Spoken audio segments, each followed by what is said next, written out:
దండుపాలెం ముఠాగా మీ పార్టీని CM Dandupalem, దండుకున్నపాలెం, gun culture అంతా కూడా బీఆర్ఎస్ హయాంలో బీఆర్ఎస్ ప్రభుత్వంలో జరిగింది.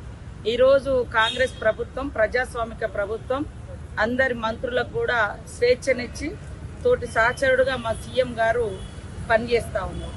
వాళ్ళ సీఎంగా ఆ రోజు కేసీఆర్ ఉన్నప్పుడు ఫామ్ హౌస్కి ఆయన పరిమితం అయితే మరి 4 స్తంభాల ఆటలాగా పరిపాలన జరిగింది. ఈరోజు గన్ కల్చర్ అని అంటున్నారు. అయ్యా, అబద్ధాలు చెప్పడానికైనా కనీసం ఆలోచన ఉండాలి. ఈ రాష్ట్రంలో గన్ కల్చర్ తీసుకొచ్చిందే బీఆర్ఎస్ పార్టీ.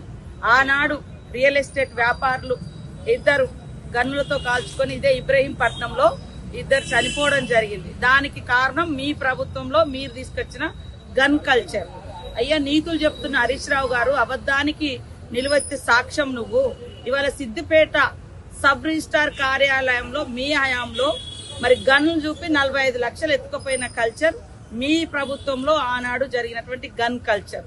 అట్లా రోడ్ల మీదనే 2 అడ్వకేట్ దంపతులను హత్య చేసి అత్యంత నిస్సిగ్గుగా ఈ రాష్ట్రంలో మరి రక్షణ లేదు అని చూపించుకున్న ప్రభుత్వం ఆనాడు కేసీఆర్ ప్రభుత్వం.